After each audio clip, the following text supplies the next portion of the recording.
안녕하세요. 정문일침 황철중 대표입니다. 이번에는요, 한전 기술을 볼 건데요. 한전 기술도 보면서 한전 기술, 그 다음에 우진, 그 다음에 한전산업, 두산중공업 뭐 이렇게 한번 봐볼게요. 쭉 기본적으로 보겠습니다. 요거는 아시겠지만은 요거가 지금 얘기가 되는 게 뭐냐면 예, SMR 호재 원전 예산 증가한다 이렇게 나오죠. 이런 이제 기사들이 나오고 있고 또 발표가 되고 있는데 그게 뭐냐면은 소형 모듈 원전이라고 그래서 뭐 저도 뭐 이런 기술적인 것은 잘 모르겠죠. 전문적인 용어나 하여튼간 이쪽이 부각된다고 얘기를 하면서 나오는 부분들이 일제히 테마를 이루고 있었다는 거고요.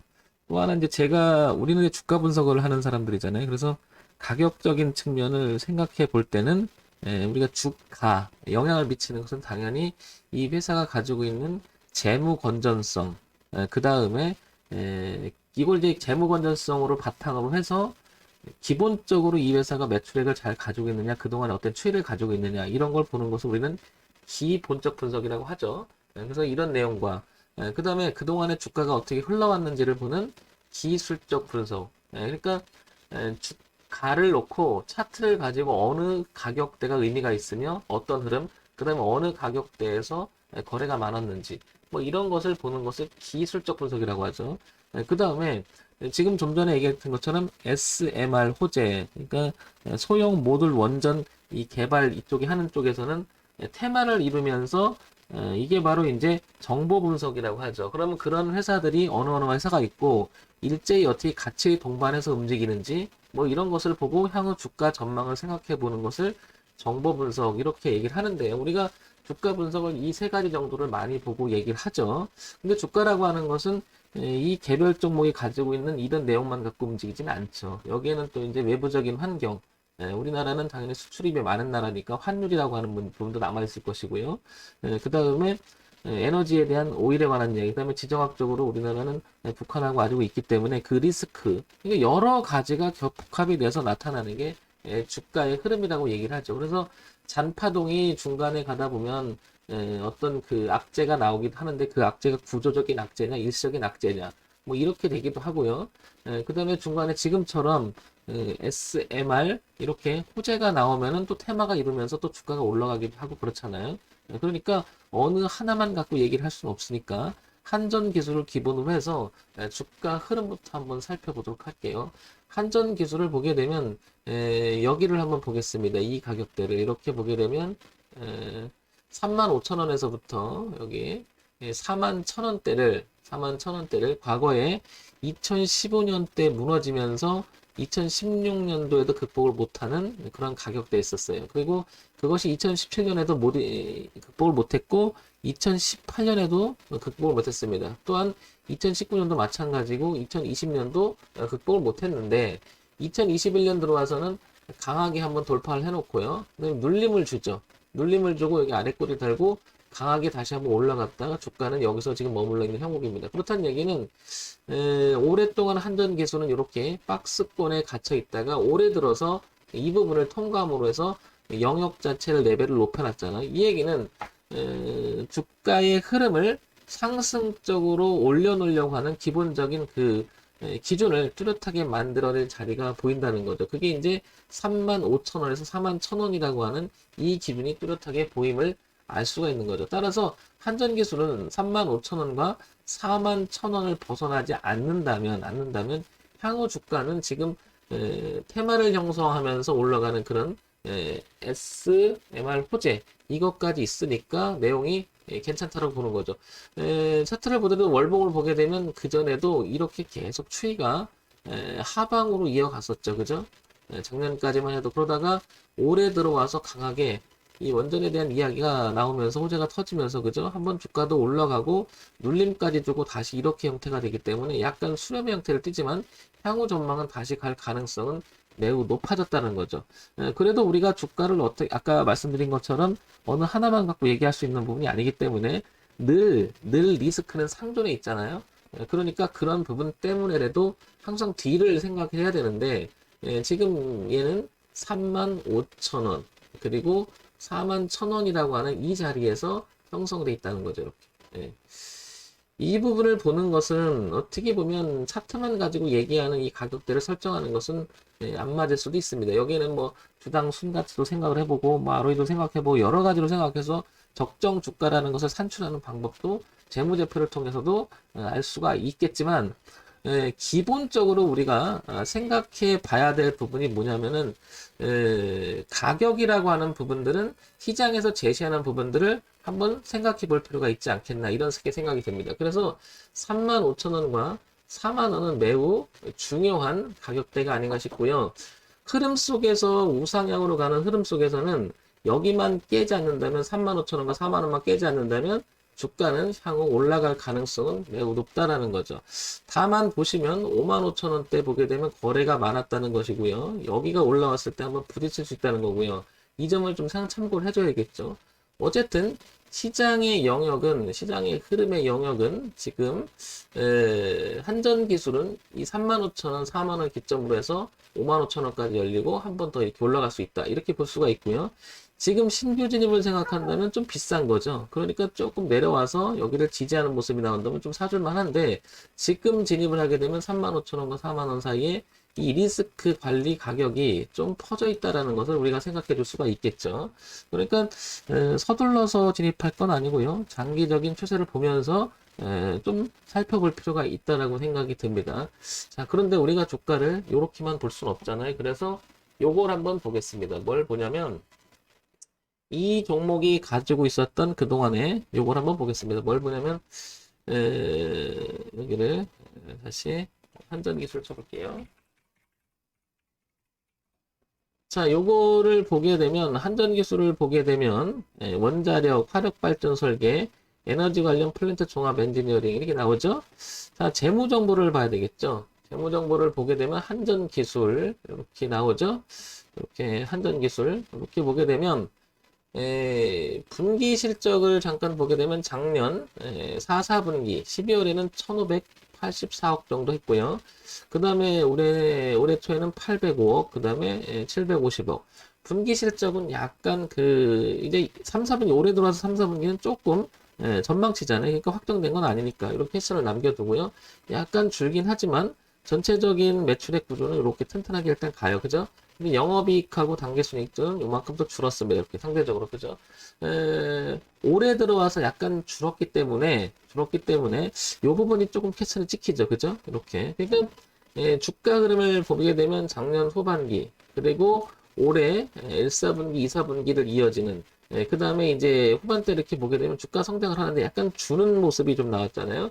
자, 그런데 기간적으로는 이렇게 줄었을지 모르겠지만은 그래서 한 번 더 보는 게 이제 연간 실적이죠. 연간 실적을 보게 되면은 그렇다 하더라도 2017년 4,900억, 4,300억, 4,400억, 4,300억 꾸준한 연간 실적을 유지를 합니다. 그죠? 이렇게. 그 다음에 영업이익과 당기수익이나 이런 거 봤을 때도 꾸준히 유지가 되죠. 그만큼 재무 건전성이 연간 실적으로 보게 되면 굉장히 튼튼한 회사라는 걸 알 수가 있는 거죠. 그러니까 2017년, 18년, 그 다음에 19년, 2020년에도 이때는 아시겠지만 전체 시장이 종합주가지수도 하향으로 가는 그림이었죠. 그러면 지금 보시면 어떻습니까? 상대적으로 덜 밀린 느낌이 들고 있는 거 알 수 있겠죠. 그리고 작년에 이제 3월 달에 이 저점을 찍을 때 같이 찍어주고 반등하는 속도가 좀 정체했다가 쭉 올라오는 이유도 아마 이런 재무 건전성이 뛰어나서 그런 게 아닐까 싶은 거죠. 그러면서 지금 SMR이라고 하는 이제 그 내용까지 하나가 있는 거죠. 그러면 차트 흐름과 매칭을 시켜버리면 분기 실적이 그다지 좋지 않았었기 때문에 63,000원까지 갔던 주가가 이렇게 다소 밀렸지만 다시 올라가는 모습을 보이는 이유도 아마 분기 실적이나 연간 실적이 꾸준히 그 다음에 내용이 또 있었던 내용들이 아마 반영이 되지 않았을까 이런 생각이 듭니다. 그래서 한전기술이라고 하는 이 예를 보게 되면은 지금 반등이 좀 시작하고 있지만 항상 그래도 모른다라는 말을 제가 가끔 얘기 드리는 이유도 그런 겁니다. 꾸준히 말씀드리는 것도 이 여기가 형성된 가격이 매우 중요하다는 거죠. 이거. 우리가 그냥 주가를 그냥 보게 되면은 단순히 좋은 면만 보게 되면은 장밋빛만 보게 되면 주가가 흐름이 반대로 갈 때 항상 당황스럽잖아요. 그러면 대응이라고 하는 차원이 늘 생각을 해줘야 되는데 그 대응적인 차원을 한번 뒤로 빼보니까 35,000원과 4만원이 보인다는 거죠. 그러면 5만원이 지금 움직이고 있으니까 현재 주가가 35,000원까지는 다소 좀 차이가 있죠. 그러니까 지금 사는 것은 좀 비싸게 살 수도 있다. 이렇게 되고요. 향후 주가 전망은 당연히 이 성장세가 있다 그러면 전고점인 한 7만 원대까지도 충분히 바라볼 수 있지 않나 이렇게 생각이 됩니다. 이렇게 갈 확률은 대단히 높고 지금 만약에 들어가게 된다면 35,000원과 4만 원을 이탈할 것도 생각을 해 뒤를 보게 된다면 다소 주가 위치는 좀 비싸져 있죠. 그래서 현재는 이런 흐름이 형성돼 있고 그 다음에 거래가 많았던 5만 5천 원짜리 5만 5천 원이 보이잖아요. 그럼 일시적으로 부딪혀서 다시 한번 떡 꺾어줘서 아니면 올라갔다가 내려갔다 돌아가도 좋고요. 어쨌든 3만 5천 원과 4만 원이라고 하는 이 기준을 보고 충분히 눌림을 주고 돌아갈 때도 괜찮지 않나 싶습니다. 지금 들어가는 건 다소 비싼 가격이니까 이 비싼 가격을 주더라도 이 고가는 돌파할 것이라고 예측되면 잡아야 되겠지만은 이런 디테일함을 정해놓지 않는다면 진입 자체가 중구난방이 될 수가 있겠죠. 그러니까 이런 것도 여러분들이 어디서 잡아야 될지도 생각을 해둬야 되는데 황 대표는 그래서 말씀을 드릴게요. 35,000원 기준으로 해서 얘가 간다라고 생각해서 쫓아가는 매매를 하질 않고요. 35,000원에서 4만 원을 기준을 두고 여기를 리스크 관리 가격대라고 생각을 하고요. 항상 여기 기준으로 해서 저는 최소한 7% 내지 12% 근접하는 가격이 들어왔을 때 진입을 시도합니다. 왜냐면 만약에 잘못해도 15% 정도는 제가 손절할 각오로 하는 건데 이걸 안 해놓고 하게 되면 항상 우왕좌왕하게 되고 주가가 이렇게 빠질 수가 있으면 이 저항대가 지금 지지로 바뀐 자리인데 이게 저항으로 바뀐 주가를 밀릴 수가 있고 뒤로 보시면 알겠지만 다시 2만 원대까지 이렇게 내려올 수 있는 공간이 생기잖아요. 그러니까 앞과 뒤를 동시에 보되 뒤쪽에서는 어떤 가격대가 중요한지까지 생각을 해보는 거죠. 그래서 35,000원을 생각을 해준다면 5만 원이 다소 비싸다 이런 표현을 하는 거죠. 그래서 좀 기다렸다가 만약에 주가가 기다려서 눌림을 주면 시도를 해보는 거고요. 이렇게 눌림을 주면 시도를 해보는데 그냥 따라가기엔 이 리스크가 너무 크다라는 거죠. 그래서 저는 따라가는 매매를 잘 하지 않는 쪽에 속합니다. 왜냐하면 항상 가격이라는 측면에서 내용이 그 회사 내용이 좋다 하더라도 진입 자리를 실패해 버리게 되면 잘못되면 리스크는 되게 커져 버리죠. 그러면 내가 감당할 수 없을 만큼 손실이 발생하면 손을 쓸 수가 없게 되죠. 그러면 장기 보유 매매를 하게 되죠. 장기 투자가 되는 게 아니라 강제적으로 그냥 장기 보유하는 형태가 되기 때문에 리스크 관리는 대단히 중요할 것으로 생각이 됩니다. 그러니까 기준 가격을 정하는 것은 매우 중요하다. 한전 기술은 그래서 전체적으로 생각을 해보면 이런 생각이 들죠. 재무 건전성을 봤을 때는 연간 실적이 상당히 양호하고 그 다음에 이익이 굉장히 잘 나는 회사예요. 그죠? 다시 한번 보게 되면 이런 추이를 좀 전에 봤지만 이렇게 굉장히 재무 건전성이 좋죠. 튼튼하죠. 요걸 바탕으로 해서 볼 수가 있고요. 그 다음에 차트를 보니까 경계였던 35,000원과 4만 원의 자리를 이제 돌파시켜 놓고 눌림까지 완성을 시켜오고 이렇게 놀고 있습니다. 그죠? 근데 기준을 보니까 좀 더 비싸다. 좀 뭐라 그럴까? 리스크의 범위가 좀 넓으니까 조금 내려왔을 때 사는 게 어떻겠냐. 그래서 차트를 보니까 가격적인 측면이 다소 비싸서 눌림을 좀 기다려야 되지 않겠냐. 이런 생각이 들고요. 그 다음에 이제 SMR이라고 하는 여기 이제 호재에 대한 이야기가 나오잖아요. 내년 뭐 예산도 증가할 것이고 막 이런 얘기가 나오잖아요. 이런 부분들이 부각이 되니까 충분히 향후 주가는 이렇게 될 가능성이 높지 않겠나 이런 생각을 해보는 겁니다. 그러니까 황 대표가 지금 얘기하는 것이 뭐 정답이 될 수는 없잖아요. 그러니까 여러분들이 생각해 줘야 될 부분들이 항상 자기 매매법은 있어야 된다고 생각합니다. 그리고 저는 그렇습니다. 매매를 할 때 어떤 분들은 주식을 하면서 손절 안 하고 재무 건전성을 보고 한 뭐 5년 이렇게 뭐 길게 내다봐야 된다 이렇게 말씀하시는 분도 있잖아요. 다 동의를 합니다. 그런데 길게 보다 보면 파동이라는 부분이 분명히 생기죠. 오르고 내리고 주가를 하면서 이 회사가 좋다 하더라도 분위기가 안 좋으면 꺾이는 부분도 생기잖아요. 그렇다 보면 어느 급간을 정해놓고 기준 있는 매매도 괜찮은 방법인 것 같아서 제가 말씀드리는 거니까 이거는 지금 이제 황 대표의 개인적인 얘기죠. 이런 점 참고해 보시라는 겁니다. 그래서 한전기술은 이런 내용이 있으니까 충분히 도전해 볼 만하고 35,000원, 4만 원 기준으로 해서 지금은 너무 비싸니까 눌렸을 때 한번 시도해 볼 만하지 않겠느냐. 그리고 요거는 조금 더 길게 볼 수 있는 공간이 있고 전고점인 7만 원을 향해서 이렇게 공간이 생기니 이 파동을 한번 이용해 보자는 거죠. 자, 이렇게 정리할 수가 있을 것 같습니다. 자, 그 다음에요. 이제 우진이라는 걸 한번 볼게요. 이제 내용을 보지 않고 이제 그 같이 이제 묶어서 얘기 드리는 거죠. 우진은 뭐 아까도 서칭을 해보고 내용을 보게 되면요. 우진은 이쪽에 관련된 거죠.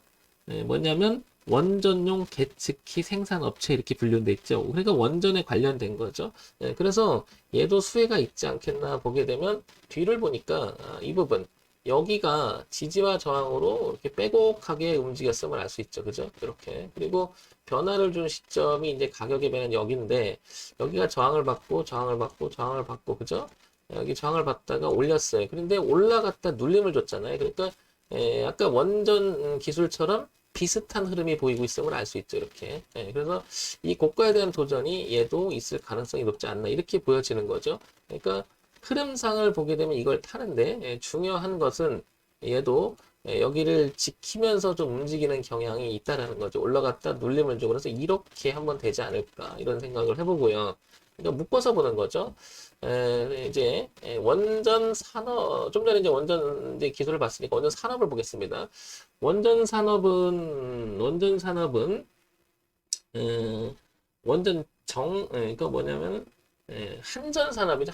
원전이래서 한전 산업은 원전 정비 업체로 분류가 되죠. 그래서 같이 테마를 엮여서 묶여져 있는 종목인데 워낙 보시면 어떻습니까? 강하게 올라갔죠. 그러니까 원전 기술하고 비슷하게 올라가는데 워낙 얘는 더 강하게 올라갔습니다. 그죠? 원전 산업이. 그러고 나서 보니까 얘도 흐름을 이제 이렇게 바꿔놨잖아요. 그러니까 이건 차트로 보기에는 굉장히 이격 있고 멀리 떨어져서 가죠. 그래서 수급적인 측면만을 본다고 하면 여기가 거래가 많았잖아요. 근데 여기도 거래가 많았습니다. 그죠? 이 가격대가. 그러니까 여기를 보시면은 올라갔다가 눌림을 주는데 이 매물을 뭐죠? 지키면서 올라왔다는 거죠. 그러니까 원전 산업은 이 매물대만 깨지 않는다면 얘는 다시 한번 고가를 시도할 가능성이 매우 높아진 거죠. 이런 부분을 한번 볼 수가 있을 것 같고요. 자, 그 다음에 두산중공업을 볼게요. 원전의 대장주라고 할 수 있겠죠. 두산중공업은. 근데 이제 흐름을 보게 되면 얘도 마찬가지로 어떻습니까? 여기 지지와 저항이 뚜렷하게 나타나는 부분이 보이죠. 그러니까 얘도 이 부분만 깨지 않는다면 눌림을 주고 갈 수 있는 위치라는 거죠. 그러니까 레벨을 얘도 한 단계 높이기 위해서 2017년 후반서부터 만들어놨던 여기 가격대를 보게 되면 16,000원대 되겠죠. 이 부분이 지켜지면서 가기 때문에 거의 흡사 비슷한 흐름들이 나타나고 있음을 알 수 있겠죠. 그러니까 테마를 이루면서 뭔가 전부 다 우상향으로 가고 있는 흐름이 괜찮다는 거죠. 그래서 두산중공업도 이런 형태가 만들어져 있다는 거고요. 그죠? 그 다음에 다시 한번 보게 되면은 한전산업도 마찬가지로 워낙 세게 가고 있습니다. 그런데 얘도 여기가 뚜렷하게 나타나고 있는데 이건 매물점으로 볼 수가 있을 것 같고요. 그 다음에 한전기술, 좀 전에 세심하게 살펴봤던 한전기술은 여기가 뚜렷하게 나타나고 있음을 알 수 있죠. 이렇게 35,000원과 4만원대가 이렇게 뚜렷하게 나타나고 있음을 알 수 있죠. 그래서 여기를 깨지 않는다면 이렇게 가지 않을까. 그래서 공이 이 네 종목 원전, S, MR, 호재를 끼고 같은 방향과 같은 비슷한 파동을 이루기 때문에 기준을 잡고 꾸준히 지켜볼 만한 테마가 아닐까 이렇게 생각을 해봅니다. 자, 이런 점 참고해서 보시기 바랍니다. 다시 한번 원전 기술에서 정리해서 말씀드리면은 35,000원과 4만원이라고 하는 자리. 그리고 지금 가격은 좀 비싸니까 좀 눌러줬을 때 가능하지 않겠느냐. 재무 건전성 괜찮고, 그 다음에 정보 내용이 SMR이라고 하는 호재가 하나 끼고요. 그죠? 그 다음에 차트 흐름도 기준이 뚜렷하게 나타나져 있고, 그래서 지속적으로 한전기술은 볼만한 종목이 아닐까 생각합니다. 그죠? 그럼 이 정도 되겠죠? 그죠? 이 정도. 이런 점 참고해서 보시기 바랍니다. 정문일침 황철종 대표였고요. 좋아요, 구독, 그리고 알림 기능 부탁드립니다.